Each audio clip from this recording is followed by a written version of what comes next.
Hola, bienvenidos a este segmento del canal Sorprendente Films, mi editorial. Mi nombre es Hugo Doy y les quiero dar las gracias por el apoyo que ha recibido este segmento, por compartir, por darle me gusta, por suscribirse al canal Sorprendente Films tanto en Facebook como en YouTube, por darle a la campanita de las notificaciones, por estar atentos siempre a los editoriales que publicamos cada fin de semana. Les doy mucho las gracias y les mando un fuerte abrazo. El tema de esta semana es Dina, ¿cuándo te vas? Como verás, vamos a tratar el día de hoy sobre el Perú y bueno, ya en el 2021 aparece una figura tanto nacional como internacional llamada Dina Boluarte como el binomio del que en ese tiempo era el presidente electo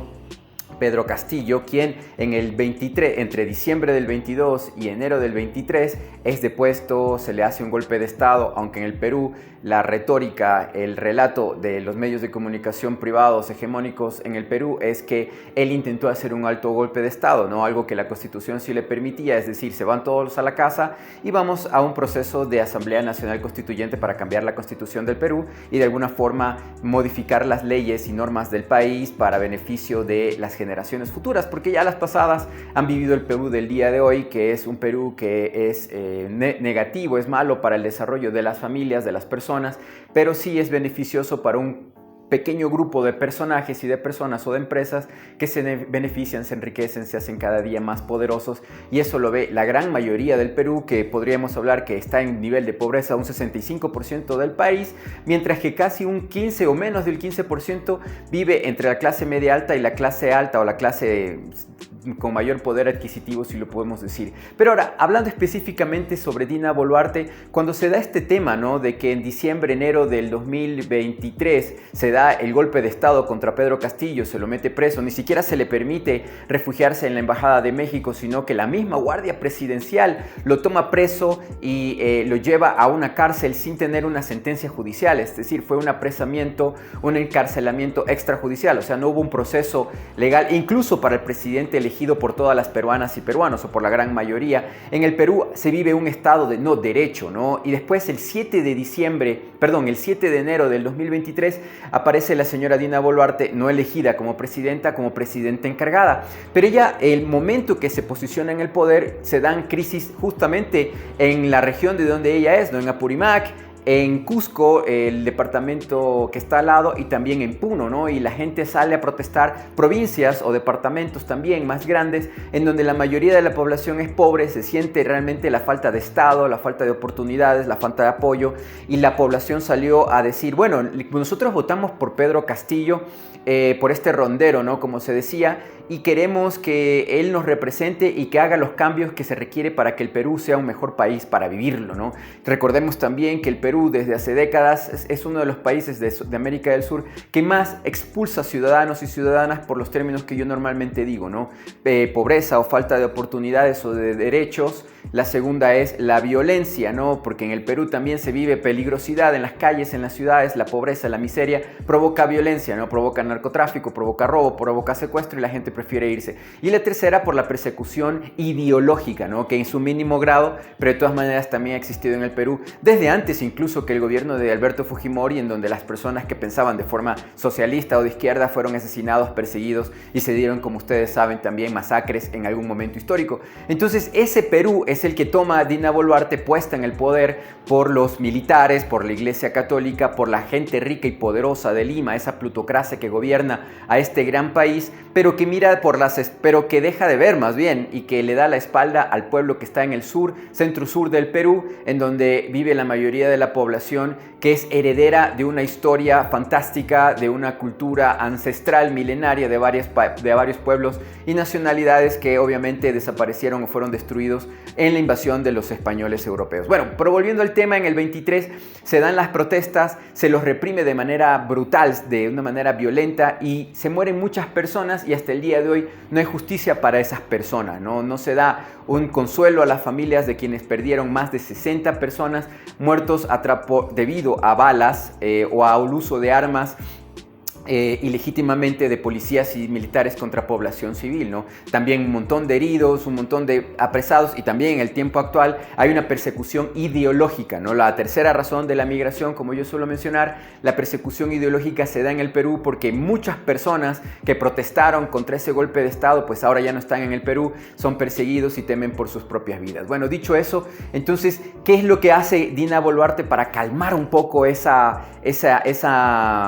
bronca, esa legítima rebeldía de la población peruana que había perdido a quien había votado para ser su presidente? Pues ella dice que en abril de 2023 iba a haber un proceso electoral, se iba a dar un proceso electoral en donde se iría tanto ella como la cúpula que estaba gobernando, que la ponía a ella, y también el Congreso del Perú, que también debería tener un capítulo aparte, el Congreso del Perú, que desde hace mucho tiempo es desestabilizador, es una cúpula, es una casta de personajes que defienden los intereses de ricos y de poderosos o de transnacionales en el Perú, ya que el Perú es el segundo país exportador de cobre, uno de los principales exportadores de oro, por qué no decirlo, de plomo o de otros metales, y también el segundo exportador de plata del planeta, pero eso no lo ven tampoco peruanas y peruanos, ni tampoco ven el petróleo que sale de la región de Loreto, ya en el norte del Perú, en la selva amazónica. Entonces, eso era lo que estaba en juego, ¿no? Porque se iba el año pasado a restablecer o a revisar todas esas concesiones mineras petroleras, ya se las revisó, ya se repartió todo aquello, y bueno, muchos pensaron que a lo mejor se iba a ir Dina, pero no. Dina dijo que en abril que se iba a seguir analizando y pensando si había las posibilidades de ese proceso electoral, y se mencionaba que tal vez para este año 2024, a comienzos del año, tal vez en este mes de febrero o marzo se iba a dar un proceso electoral. Pero ya casi en la segunda mitad del año 2023, el Congreso y la señora Boluarte llegan a un acuerdo para que ella gobierne hasta el 2026, ¿no? Lo cual pone a toda esa gente que se pacificó, esa gente que dejó de protestar, esa gente que dejó la rebeldía, se siente más bien defraudada, se siente engañada, como ya lo viene viviendo y sintiendo por décadas en el Perú, y ahora se da una segunda etapa, una segunda fase de entendimiento entre esa masa poblacional que dijo, bueno, esperemos al proceso electoral y allí lucharemos, pero con nuestro voto, con nuestra elección, y ahora en cambio piensan esos dirigentes, esas personalidades y esas comunidades del sur del Perú, ¿qué vamos a hacer? ¿Cuál será la acción? ¿Nos mantenemos en silencio y con miedo viendo que la señora Boluarte sigue en el puesto cuando no fue lo que nosotros escuchamos, no fue lo que nosotros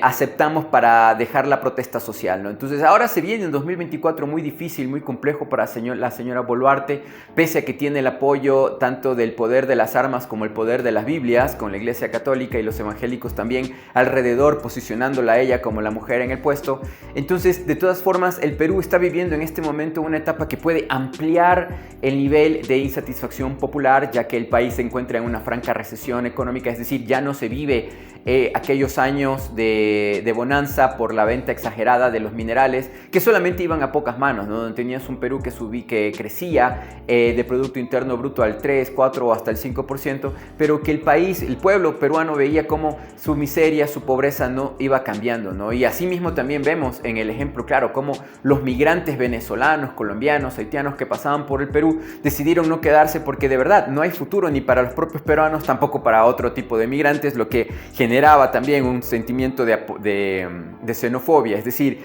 de que no se lo veía con buenos ojos a los migrantes, porque si no hay espacio, no hay mesa para los peruanos, tampoco hay mesa tampoco para los que son extranjeros o no nacidos en el Perú, ¿no? Entonces, este país sin derechos, este país con una seguridad social privatizada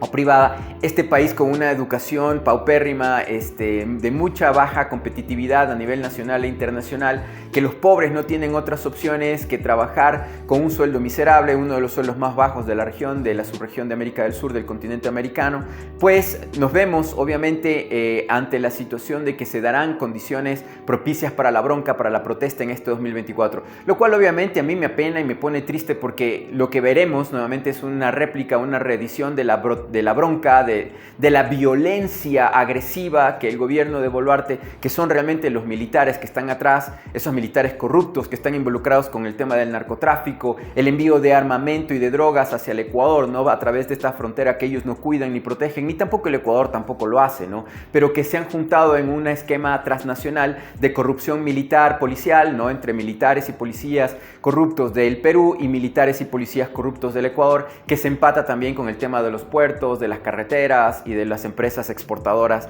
de agroindustria, ¿no? Banano, frutas, etc. Entonces, ¿qué es lo que vemos en todo esto, ¿no? Que vemos que no existe Estado, no existe gobierno, el pueblo está esperando a ver el primer chispazo para salir a las calles y protestar, y veremos obviamente en 2024 en que exigirán en las calles: Dina, ándate ya. Pero por eso mismo es la pregunta de este editorial de esta semana: Dina, ¿cuándo te vas? Yo creo y considero que ya deberían elegir o pensar entre ese grupo que alguien que debería irse, Dina, lo antes posible, para que por favor el pueblo peruano pueda vivir paz, y también tal vez una salida democrática a toda esta barbarie, ¿no? A toda esta condición. Así que Dina, por favor, piénsalo mejor, no te quedes hasta el 26, más bien llama a elecciones generales y que el pueblo peruano sea quien decida. Muchas gracias y esto ha sido todo.